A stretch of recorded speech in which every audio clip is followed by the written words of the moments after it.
Buenos días a todos y bienvenido también a un acto que se enmarca dentro de un proyecto llamado Literatura Andaluza en Red y que, como ya ha explicado Antonio Javier, cuenta hoy con uno de los escritores andaluces actuales más conocidos y con una trayectoria más consolidada y más extensa. Se trata de Rafael Guillén, que nació en Granada en 1933. El acto consistirá en una entrevista que yo le voy a hacer a él y, enlazando las preguntas, él leerá algunos de sus poemas. Y me gustaría que al final, si alguno de vosotros tenéis alguna pregunta, se la pudiéramos hacer. Así que, en primer lugar, Rafael, bienvenido y gracias por haber venido desde Granada en ese viaje en autobús. Muchas gracias. Yo no voy a presentar a Rafael, sino que voy a comenzar haciéndole algunas preguntas. Si le parece bien a usted, haré algunas preguntas que tienen más que ver con la biografía y luego pasamos con la obra. Rafael Guillén nació en 1933.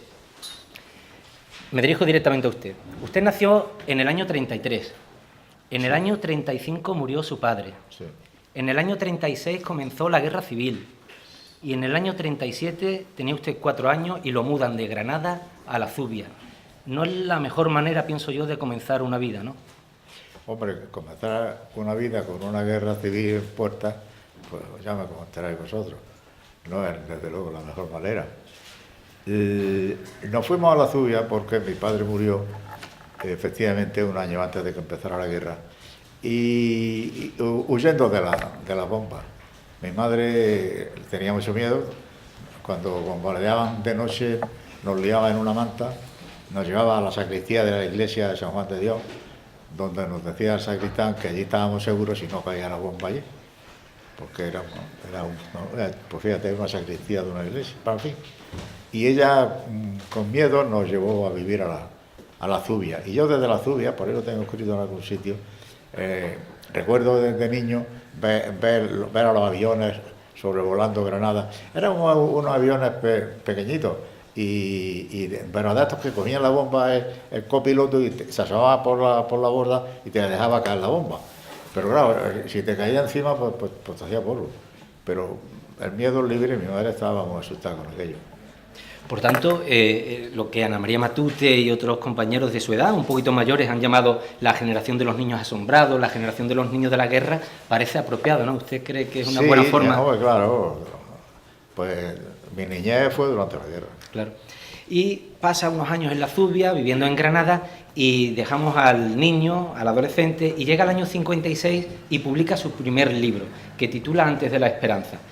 Eso significa, si estamos en el 2003, que lleva prácticamente 60 años publicando, más de 60 años escribiendo. Por eso decía yo antes que es uno de los escritores andaluces con una trayectoria más extensa.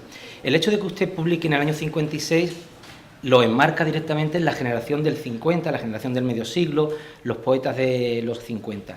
Sin embargo, usted siempre se ha caracterizado por la independencia de cualquier grupo y por la autonomía realmente, hasta el punto de que cuando usted se le pregunta si pertenece a la generación del 50, usted dice que se identifica mucho más con el 27. ¿Cómo nos explica usted esto? Y ya aprovecho para preguntarle por su relación con esos maestros del 27. Bien, mi teoría es que la poesía surge como movimientos tectónicos, o sea, surge como una cordillera, donde las cimas más altas se dan en el 27, por ejemplo, hasta ahora, y luego puede haber otras cimas en el 50 o puede surgir otra cima en el 90. Se da por plegamiento. Claro, las cimas más altas en el siglo XX están en la generación del 27. Yo tuve la suerte de convivir dentro de una gran diferencia de edad, de convivir con ellos y claro, los admiraba y hacía lo que suelen hacer muchos poetas jóvenes conmigo, que iba a conocerlos. Y así, por ejemplo, pues conocí, luego ya mantuvimos correspondencia pues, con Vicente Alexandre, con Damaso Alonso, con la de la generación del 27, Gerardo Diego, y luego ya con los siguientes, estamos hablando ya de Luis Rosales, de Rafael Morales, lo que se llamó del 36, y de ahí que luego ya con los mismos míos, o sea, con los de mi misma generación, que ya sí se puede hablar de generación, porque del 27 al 50 lo que no puede haber es una generación cada 10 años. La del 60, el 70, el 80, el 90, no, mire usted. Eso habrá que esperar otros 50 años para poder concretar un poco, enfocar y poner el foco sobre un movimiento que tenga una determinada estética, una determinada forma, sobre todo que tenga alguna novedad. Lo importante es que tenga una gran novedad. Venía hablando yo con José Jurado, cómo hacía falta, pero después llegaremos a eso, algo nuevo ya en este principio de milenio. Pero en fin, de eso creo que vamos a hablar luego. Sí, luego podemos hablar de cómo está la poesía en este principio de milenio. Pero yo le hablaba a usted del año 56, en que usted publica Antes de la Esperanza, sí. Y me interesaba lo biográfico, porque la literatura y todo en la vida está muy influido por el azar. A él lo destinan a Bilbao para realizar la mili, el servicio militar, y en Bilbao tiene la suerte de conocer a Blas de Otero. De hecho, el título Antes de la Esperanza de su primer libro es una recomendación de Blas de Otero. Quisiera que nos recordara cómo fue su relación con Blas de Otero esos días de Bilbao y qué supuso Blas de Otero para ustedes. ¿Un referente ideológico, un maestro, un hermano mayor? Bueno, Blas de Otero, relaciones personales no tenía muchas. Pero yo me dirigía a él con mis primeros poemas debajo del brazo y un título que no le gustaba. Lo había puesto Involuntaria Primavera, me parece que era, una cosa así.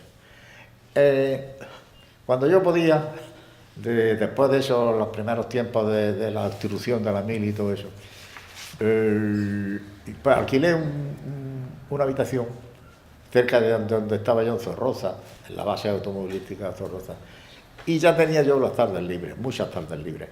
En esas tardes yo me iba a casa de Blas de Otero y allí pues solíamos salir, paseábamos por la ría, él me contaba sus cosas, lo acababan de publicar, estaba muy contento, unos ensayos en Estados Unidos, me dio su primer libro, los poemas estos estos que son de cánticos, como San Juan de la Cruz, de cántico Cántico espiritual se llama. Y claro, me dio la antología consultada, donde yo pude ya ver a todos los poetas de la generación esta, Eugenio de Nora, Celaya, y en fin, pues de esto hablamos mucho de poesía. Y a mí me llama la atención que ese primer libro, que se titula Antes de la Esperanza, por indicación o consejo de Blas de Otero, utiliza una palabra que es esperanza, que también la utiliza Ángel González en uno de sus primeros libros, Sin esperanza con convencimiento, lo utiliza Valente a modo de esperanza y lo utiliza también Julio Uceda, Sin mucha esperanza, es su primer libro, ¿no? ¿Tan importante para ustedes eran la esperanza en aquella época de posguerra? ¿Esperanza de qué? ¿De que terminara el franquismo, de cambiar de vida? Esperanza, bueno... ¿Esperanza en qué, no? Porque también había una copla, Rafael, no sé si usted la recuerda, que decía, sentadito en la escalera esperando el porvenir. Esperando el porvenir. Hombre, siempre que se está en una época difícil, pues, se espera que venga algo mejor. Teníamos una esperanza como nos puede ocurrir ahora con la crisis, pero aquello era terrible, era una posguerra, aquello era espantoso, esperábamos siempre algo. Luego era una esperanza, por lo menos en mis primeros tiempos, era una esperanza que también estaba un poco relacionado con la vida interior, porque estoy hablando de los años 50, todos teníamos un sustrato religioso que estaba influido pues, por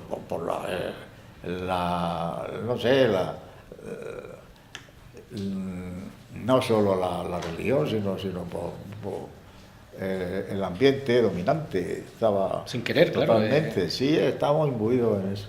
Y teníamos una esperanza espiritual y teníamos una esperanza material, pero más bien nos referíamos a la esperanza material, porque todos mis poetas de entonces, pues era una esperanza porque mejorara la sociedad.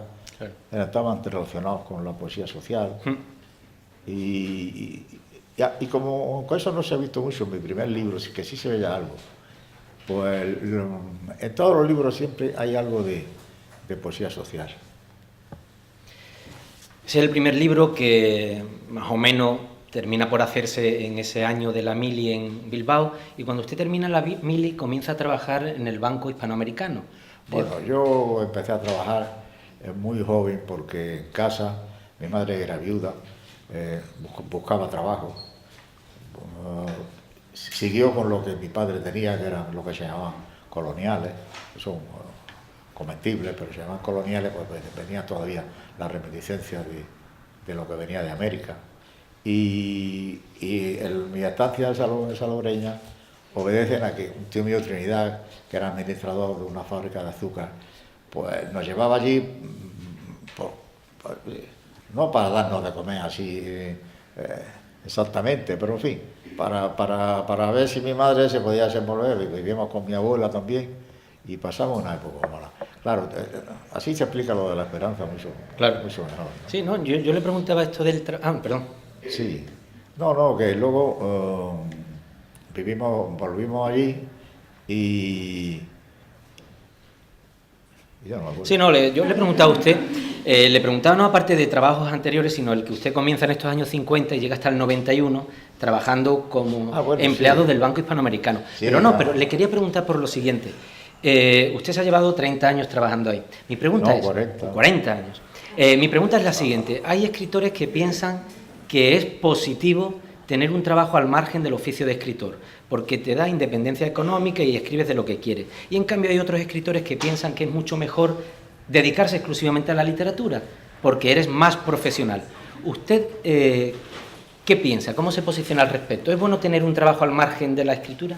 Hombre, si yo no hubiera tenido que trabajar, no hubiera trabajado. Yo creo que eso está diáfano.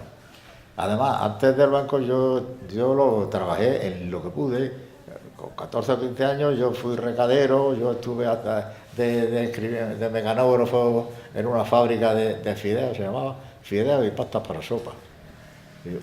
Pues yo bueno, hasta que ya conseguí, pues me puse a estudiar comercio, no me convalidaron los estudios que tenía yo con los jesuitas, porque mi madre, cuando yo tenía 9 años, junto con mi hermano, consiguió también, para que nos dieran de comer, consiguió una beca en el seminario de Gracia que llevaban los jesuitas.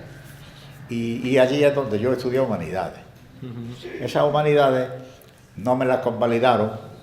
A los 14 años ya, bueno, yo no quería seguir allí porque no era aquello, no era mi vocación. Pero a los 14 años ya salí también porque tenía que ayudar en mi casa. Y entonces fue cuando empecé a trabajar de lo que fuera. Y ahora, al mismo tiempo, estudié contabilidad, estudié comercio, derecho mercantil, con objeto de buscarme una colocación un poco más sólida. Y esa colocación vino ya cuando conseguí una plaza de interino, me acuerdo, auxiliar interino en el Banco Hispanoamericano, donde he estado trabajando 40 años justo. Y gracias a lo cual he podido mantener una familia, he conseguido que mis 4 hijos tengan 4 carreras universitarias y ejerzan de su carrera.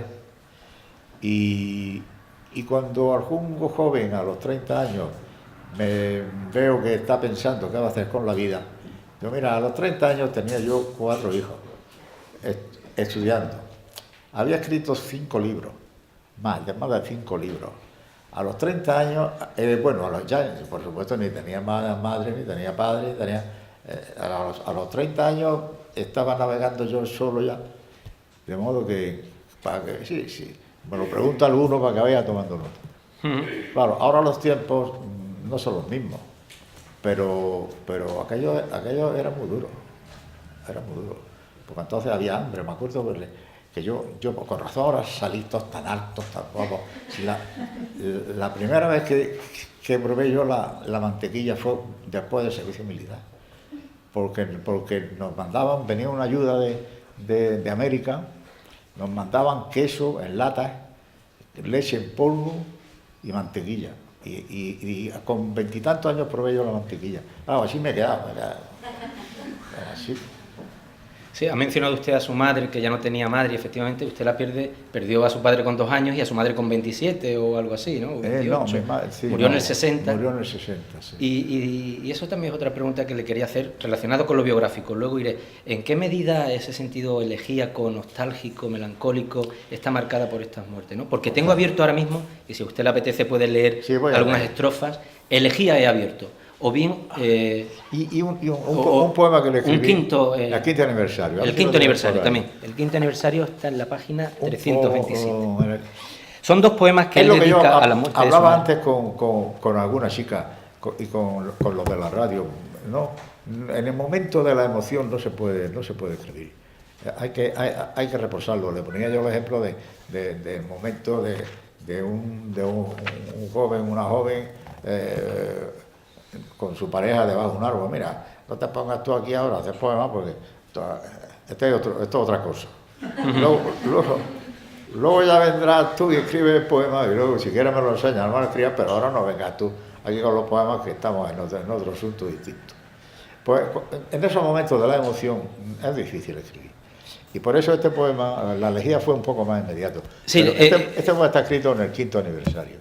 Sí, y de hecho está publicado en tercer gesto, que es del año 60. Año 60. Este se llama Un gesto para el quinto aniversario de tu muerte.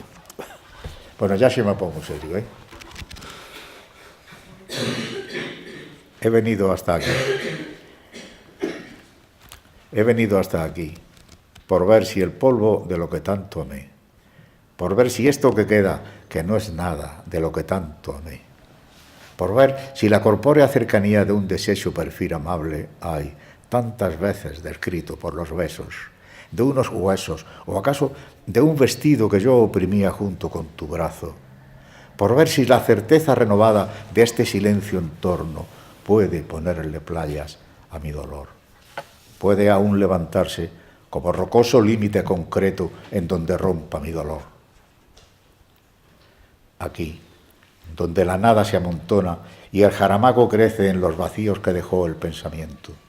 Aquí donde los muertos, ordenados como puestos para secar y siempre inútilmente cerca, como las cosas entre sí, no tienen tiempo ya para hacer, tampoco para dejar de hacer, aquello que podría ser comunicación. Amor, ¿acaso? Aquí donde hasta el viento se arrincona después que el bieldo se paró del grano, esto que solo es paja, aún menos que el polvillo de la paja. Aquí, donde se asoma la otra mano de Dios, la que sostiene la esponja que nos borra, donde la sombra sube resumida en ciprés, pues de otro modo no cabría en los cielos ni en los hombres. He venido hasta aquí porque es domingo y las calles con sol y las placetas se llenan de muchachas recién lavadas, blancas, y no puedo con tanta vida hoy que te recuerdo. He venido hasta aquí porque los niños crecen y crece el matorral y la luz crece y lo bueno y lo malo crece y todo se expande y gira en torno de este punto de dolorosa calma detenida. He venido hasta aquí sin más motivo que el que tuviera de asomarme a un pozo tan solo porque es hondo, o el de sentarme quedo junto al mar porque es el mar. Y ahora me pregunto, si al cabo de este llanto, si al cabo del dolor no habrá un poquito de tierra nada más, de alguna imperceptible materia tuya que traspase el mármol para tocar mi piel, para rozarme levemente el cabello, porque nunca he querido entender el amor sin una forma de tacto. No he podido renegar de este cuerpo que me diste. He venido sin flores y sin luto.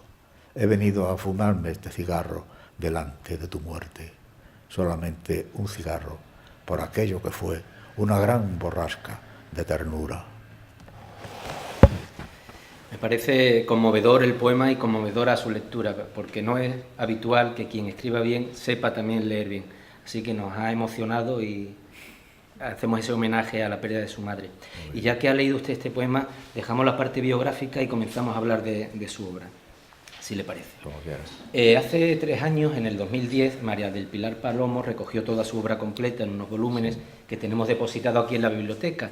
Y ella ahí, en la introducción, habla de que cada poema suyo no es una parte independiente del conjunto del poema, sino que cada poema se integra en el libro, de forma que los libros son orgánicos. Y ella viene a decir también que usted no solamente escribe un poema pensando en el libro, sino que escribe un libro pensando en un ciclo de libros. ¿Tiene usted conciencia de lo que María del Pilar Palomo dice? ¿Usted Sí. cuando escribe piensa más allá del poema en un libro y más allá en un ciclo poético? Bien. Esto ya no tiene emoción, esto ya es más bien coloquial. Es que hay dos formas de escribir. Hay quien escribe, por ejemplo, vamos, en el rollo de papel de la cocina, por ejemplo, ¿no? Y empieza a escribir, y escribe además escribe muy bien, y va escribiendo. Y de pronto dice: María, tráeme el metro. Y llega su mujer con el metro y mide lo que lleva. 1,5 metros por aquí, corta por aquí, le pone un título, vale, y sigue escribiendo. María, el metro, otra vez el metro, sigue por aquí. Vamos, otra forma de escribir, que es la que a mí me interesa, es que el libro ha de tener una estructura. Te voy a hablar de uno de ellos, los estados transparentes, por ejemplo. Está basado en los 4 pilares de la antigua física: la tierra, el aire, el fuego y el agua. Bueno, luego esos pilares tienen unos pilares secundarios. El fuego pues ya tiene otro pilar, que es el calor, el calor humano, por ejemplo. Otro, el agua, la lluvia, el mar, tienen unos, y es una estructura catedralicia. El libro está compuesto así. Cojamos otro libro, Moeda, por ejemplo. Moeda se difunde en círculos concéntricos, como una piedra que se tira a un lago. Entonces empieza con un capítulo de poesía existencial. Esa experiencia existencial se amplía al entorno, se amplía a lo que tiene alrededor, otro capítulo. Dentro de ese entorno entra el tema amoroso, otro círculo. Y se va ampliando así, y cierra luego con un capítulo de poesía existencial.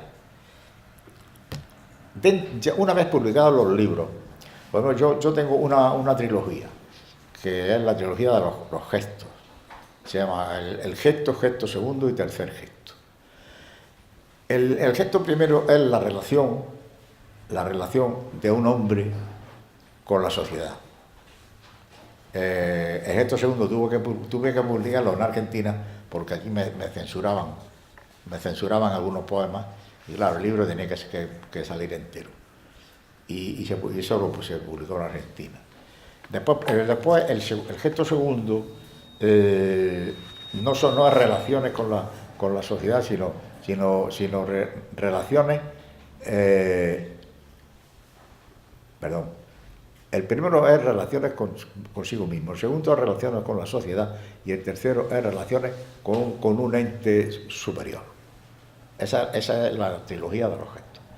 La trilogía, que es realmente una tetralogía última, se basa en mi idea de que hay que ampliar, hay que buscar causas nuevas a la poesía, puesto que estamos en un principio de siglo y seguimos escribiendo, se sigue escribiendo generalmente como se escribía en el siglo pasado. Hay que buscar cauces nuevos. Estos cauces que yo empecé a investigar en los años 60, cuando está el primer libro de esta trilogía, que es Límites. Estos cauces son el interés por no quedarse atrás con respecto a la técnica y con respecto a la ciencia. De ahí que el primer libro, Límites, en los 4 libros se basan en los 4 términos de la teoría de la relatividad: el tiempo, la materia, el espacio y el movimiento. Pero el último, le digo trilogía y coda, porque el último de los libros no está dedicado expresamente al movimiento, sino que recoge y sintetiza los 3 temas anteriores, que me parecieron siempre mucho más interesante, y es el último capítulo al que se refiere al movimiento. O sea, primero está estructurado cada libro, y luego, a su vez, cada libro participa de otra estructura superior, como en este caso he dicho. Esto no quiere decir que no haya intercalado otros libros más ocasionales. Moeda es totalmente experimental, un libro experimental con el lenguaje, con la gramática y con la sintaxis incluso. Por ejemplo, Mi amado Andrés Viejo es un libro escrito en metros clásicos medievales, dándole ese aire medieval, ese sabor medieval. Pero la idea principal sigue formándose así, en esa forma de compacta. Ya que usted ha hablado de cómo escribo, cómo concibe la literatura, vamos a hablar un poco de eso, de cómo piensa usted la literatura, ¿no? Ha mencionado, bueno, pero antes de eso, Los estados transparentes, que ha sido el primer libro que usted ha mencionado, tardó 12 años en escribirlo, así que sí, es un escritor que no tiene prisa por publicar. No, 7 años, los libros todos tienen una media de 6, 7 años. Para publicar un libro. Para escribirlo. Para escribirlo, perdón, lo he dicho mal, sí. Después para publicarlo se publica cuando se puede. Sí, y ha mencionado usted otro libro, Tercer Gesto, y recuerdo que ahí hay un poema que se titula El origen, y aparece un sintagma que luego usted lo va a aprovechar en varias ocasiones, el sintagma estado de palabra, que lo utiliza luego en el libro Límites como título de poema, y finalmente lo utiliza también como título de antología. Sí. Estado de palabra me va a servir para que reflexione usted sobre cómo concibe la poesía, porque él dice que un poeta llega a tener el estado de palabra, el estado de creación, en el momento en que tiene estado de lluvia. Y usted equipara la creación del universo con la lluvia, con el agua y con la luz, pero también la creación poética, y dice que usted está presto para escribir cuando está en estado de lluvia. Más fácil sería leer algo, ¿no? Leer el poema entero. Sí, el poema El origen podemos leerlo, claro, o el poema de palabras. El origen. Y aquí te tengo yo señalado otro sobre la palabra, pues sí, en relación con el espacio. Porque, bueno, cuando he hablado de los temas de estos científicos, no quiero decir que se trate de libros científicos, de poesía científica.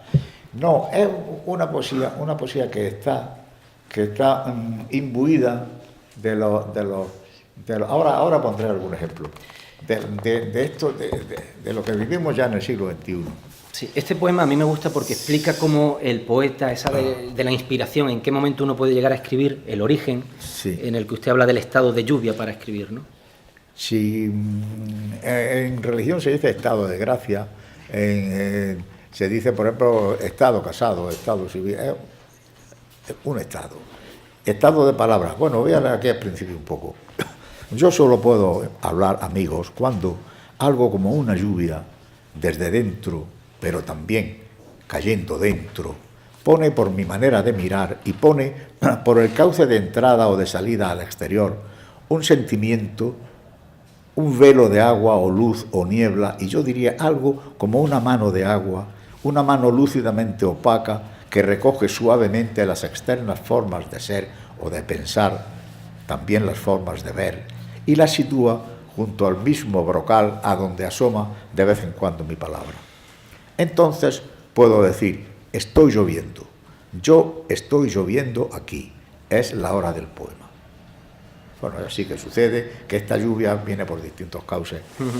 El estado de palabra es el estar no inspirado, porque yo no creo en la inspiración. Pero usted sí cree en la intuición, quizás. Bueno, la intuición es imprescindible. Por ejemplo, yo escribí un poema que si queráis lo leo ahora, pero ya nos va el tiempo. Un poema donde yo, por mi cuenta, descubrí, hablando ya de la física, por mi cuenta descubrí la teoría de... ¿cómo se llama? Joder. De la mariposa. O sea, La teoría del caos. Bueno, la teoría del caos no. Nada, te lo voy a leer. El efecto mariposa. El efecto mariposa. Sí, el efecto mariposa. Ese es el efecto mariposa. Perdóname, tengo algunas lagunas, es que son muy viejos ya, ¿no?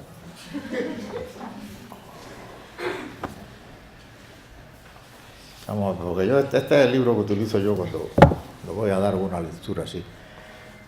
Esto se refería al espacio, al tiempo, al movimiento.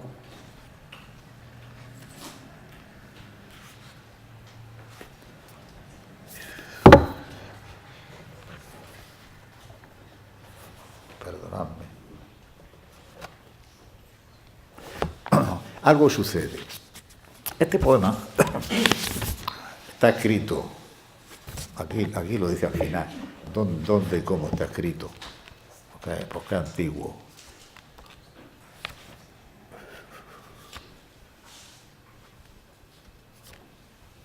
Se llama Algo sucede. Voy a ver si lo encuentro por aquí.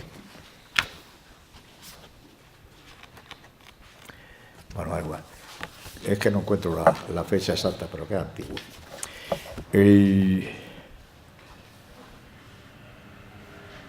Se llama Algo sucede.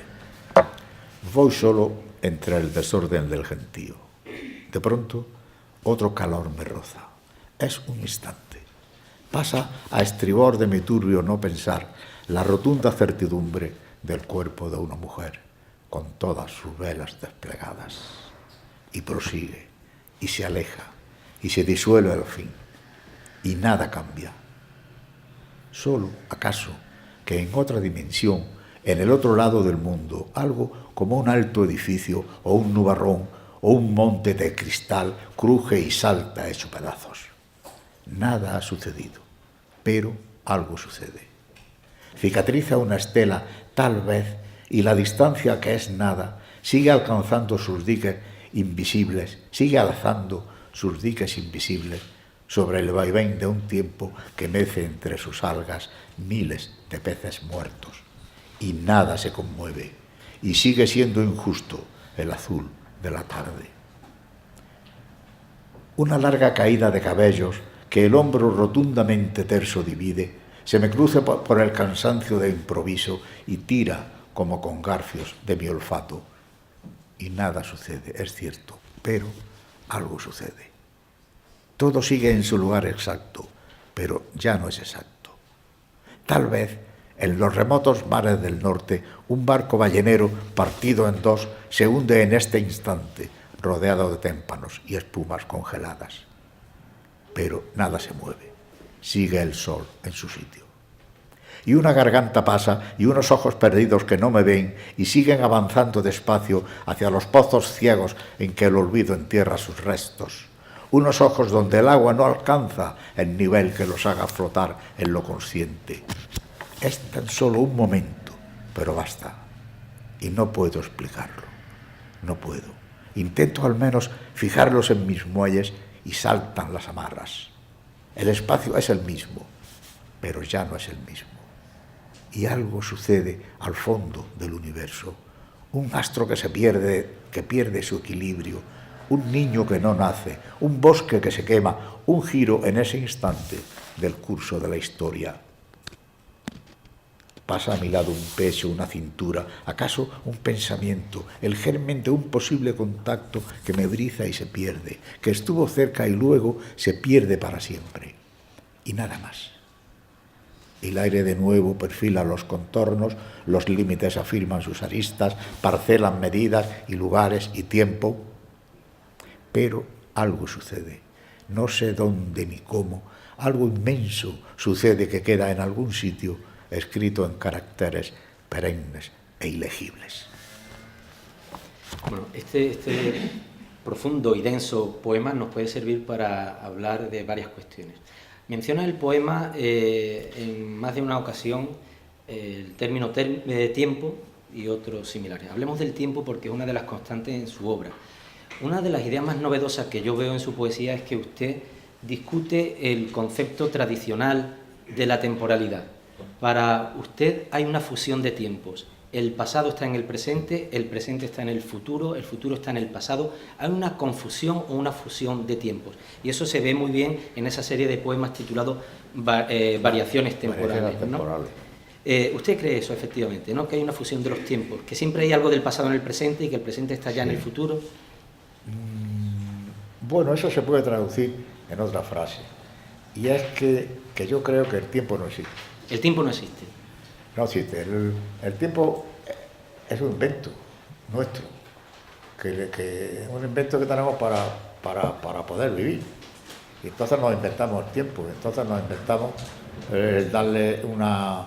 lo parcelamos, le decimos, aquí esto fue el año tal, el tiempo en todo caso, como ya he comentado con algunos de vosotros hoy fuera, en todo caso sería circular. Y claro, si nosotros estamos en el centro, podemos radial, podemos irnos a este punto del tiempo, a este otro, o a este otro, o a demás ya. O sea, bueno, es un concepto distinto del tiempo. Es que me gusta, por ejemplo, te voy a leer un poema sobre el tiempo. Vamos a ver si encuentro alguno de los que yo tenía por ahí, porque al principio tengo que señalar la materia, algo sobre el tiempo. Vamos a situarnos en la terraza de un café. Está concretamente este es en Lisboa. Y bueno, voy a leer el poema y luego si queréis hablamos del poema. El tiempo desde la terraza de un café. Hoy es aquel futuro que pensamos un día en esta misma terraza del café. Amplia la calle, como rambla crecida, nos arrastra hacia el arco detrás del que las aguas del puerto cabrillean. Hoy, de nuevo, te podría decir que otro septiembre cualquiera volveremos aquí para que exista esta ciudad y su color distinto en las fachadas y el renqueo amable de sus tranvías, aunque condenemos a desaparecer a tantos otros lugares de la tierra. Y ese día será presente como ahora, como siempre es presente junto a ti. Las mesas se agrupan temblorosas al amparo de las sombrillas y en alguna parte hay un duelo de vasos que entrechocan sus cristales. El tiempo es una unísona melodía estancada en un recodo de nuestro amor. La risa de la muchacha que echa atrás la cabeza dando juego a sus largos cabellos es la misma del día aquel, y el vendedor que ofrece objetos que el sigilo hace valiosos ha de ser sin duda el mismo en un presente venidero. Qué peso, qué aplastante delicia percibir tanta vida gravitando en un solo momento. Este momento en que te miro a contraluz y un halo de imprecisa serenidad perfila tus gestos contra el fondo de la gente que pasa. Este momento interminable en que me miras mientras, aturdida de voces y ajetreo, la ciudad va cediendo a los embates suaves del cansancio. Hoy es aquel futuro que pensamos un día.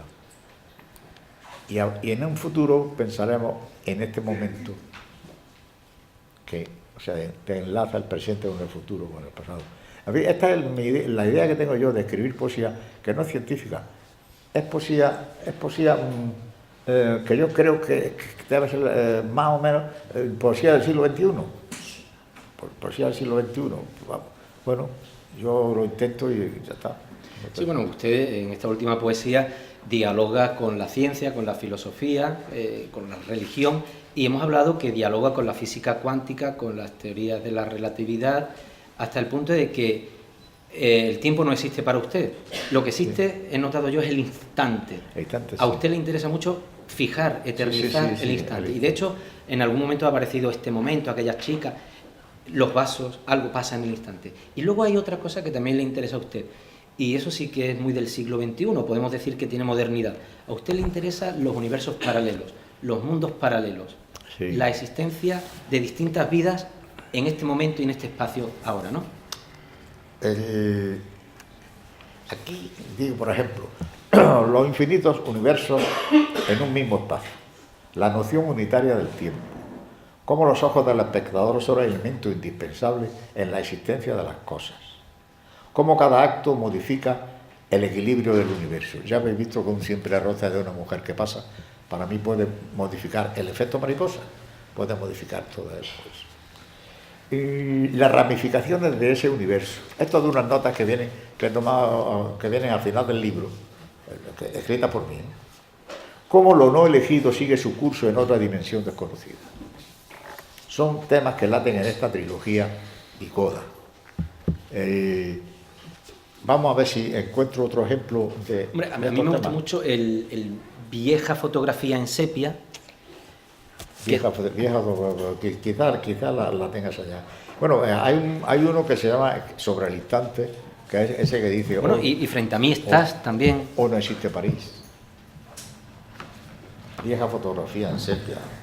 Eso se la he señalado por aquí, seguro. A ver si lo encuentro yo. 236. Este estaba allí en instante. Este yo creo que representa bien lo que estamos hablando de la visión unitaria del tiempo y de la fijación del instante y de los mundos paralelos, ¿no? Estaba allí el instante aquel. No era glorioso, no. Tenía acaso el aura humilde de haber sido elegido al azar. Al cabo, qué mejor elección. Ella, la dulce muchacha endomingada, nos miraba desde detrás del tiempo, sorprendida de haber quedado así, como iniciando un gesto, no sabía muy bien por qué. Un gesto que en otra dimensión siguió su curso natural, escapando del milagro de aquel instante detenido. Estaba junto a un escaparate y los cristales desdoblaban la calle que se iba por el reflejo. Dentro, suspendidos en el ayer, esbeltos floreros, porcelanas tiernísimas y un viejo reloj eternizando la hora exacta del olvido. A la izquierda llovía dentro de la foto. Sola se perdía la calle y los cerrados balcones y los árboles borrándose entre la niebla clara. Al fondo se entreabrían las puertas del otoño. Estaba allí el instante, desvaído pero altivo y tenaz en una lucha ya decidida. Vieja fotografía en sepia, apuntalando lo que queda, lo que ya no queda, cuando el tiempo, muchacha endomingada, vuelve a la esquina, apenas penumbra ya, y nos mira desvalido, y nos sigue mirando, mientras todo se desvanece. Claro, hay a veces un sentido de la frustración humana en su poesía, porque a usted o al sujeto poético que vive en estos poemas le gustaría vivir todos los tiempos, todos los espacios y todas las vidas. Y cuando uno reconoce esa imposibilidad, pues está la frustración humana, ¿no? ¿A quién no le gustaría vivir todas las vidas? Bueno, pero no todos los poetas lo plantean en sus poemas, ¿no? Ya, por eso digo, o repito lo que dije antes, que no se trata de poemas científicos. Un poema lo primero que tiene que ser un poema. Y el lenguaje poético tiene que ser un lenguaje poético. Pero esos poemas están imbuidos de una inquietud que creo que va con el hombre moderno. Sí, y una de esas inquietudes es el planteamiento que usted hace de los límites. Somos seres limitados. Por ejemplo, su poesía es sensorial y es de la percepción, los gestos, el tacto, el olfato, pero nunca podemos ir más allá de ciertos límites. Sí. Y por eso, cuando usted toca, olfatea, cuando la materia se le queda en poca cosa, y por eso usted siempre necesita algo más. La materia trascendida, sí. o lo que para usted sería el ideal, la transparencia, ¿no? La transparencia. Tú has visto que pongo una frase al principio del libro Límites, precisamente, y luego en el otro libro encadeno con una frase del libro anterior, y cuando se trata de una trilogía, de un proyecto único, que dice: crear en arte es forzar los límites de lo perceptible. Forzar no quiere decir traspasar, no, es empujarlo para que vayan un poquito más allá. O sea, el arte lo que intenta es forzar los límites de lo que percibimos. Lo que percibimos lo tenemos a la vista siempre, al tacto siempre.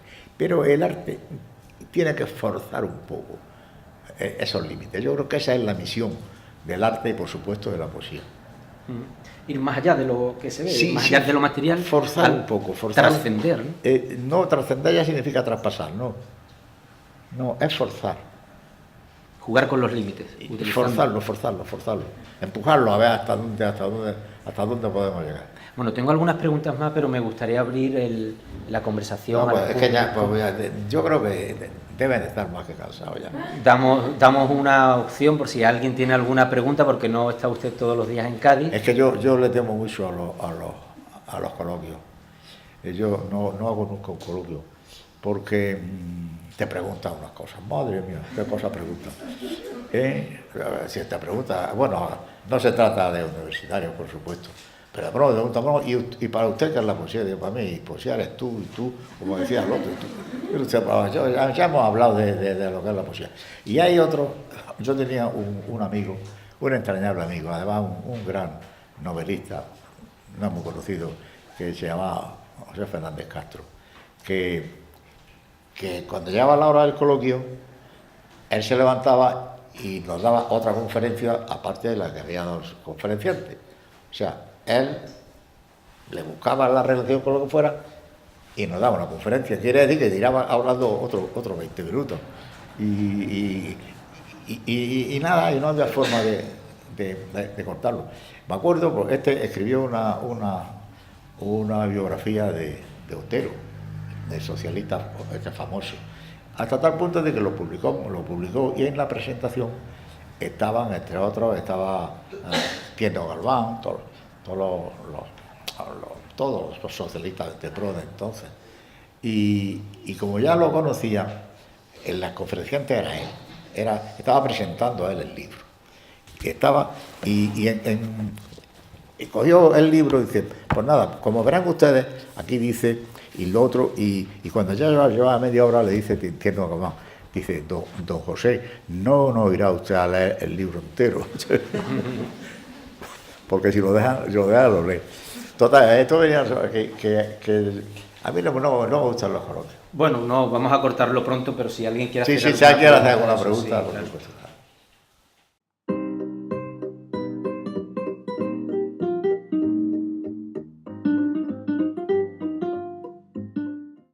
Te invitaré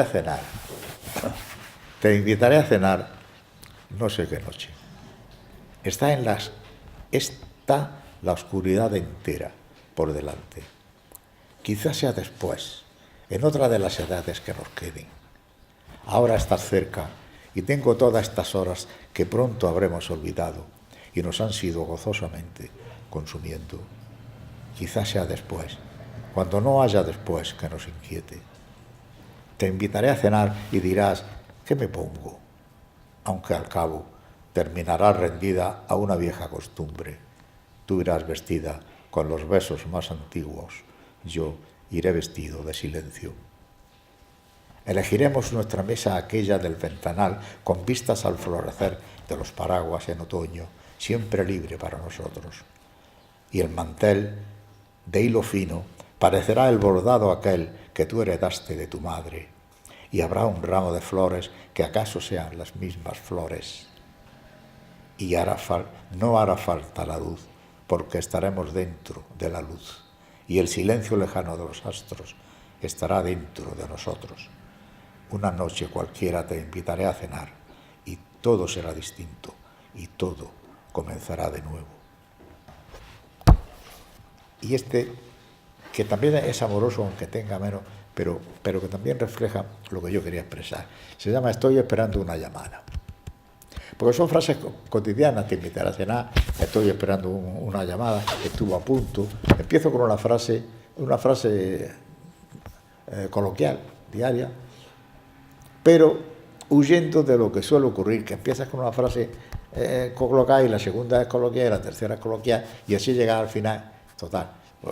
Que digo, empieza diciendo, me he levantado esta mañana. Muy bien, tú estás levantado esta mañana, no te vas a quedar. Muy bien. Por ahí paso. Yo empiezo un poema, leo, empieza así. Por ahí paso. Pero luego cuando te ponen 3 guiones, eran las 7:30 en punto. Mira usted, ya no.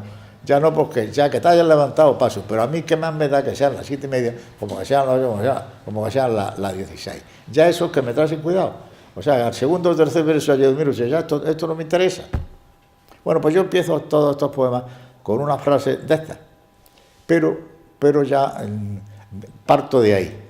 Es una especie, es una barbaridad lo que voy a decir. Es un libro de caballería contra un libro de caballería, ¿comprendéis? Una barbaridad. Estoy esperando una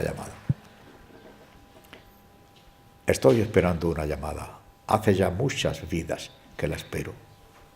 Si coges el teléfono y escuchas una canción como de nana, susurrada por una voz antigua, con regusto de miel y de calostro, esa llamada ya fue un día para mí. Si coges el teléfono y percibes como a través de una tupida malla de sonidos y voces y diario ajetreo, algo como un aliento cálido que sabes no volverás a percibir, esa llamada ojalá fuese para mí. Si coges el teléfono y resuenan silbidos, roces cósmicos como de rocas que se incendian o cometas que peinan sus lucientes colas y te aturde un silencioso estruendo de sistemas solares que entrechocan y se multiplican hasta el confín desconocido, esa llamada tal vez sea para mí. Si coges el teléfono y tras una larga espera no oyes nada, esa llamada sí, esa llamada es para mí. Nada más yo. Pues muchas gracias por su presencia en la Universidad de Cádiz.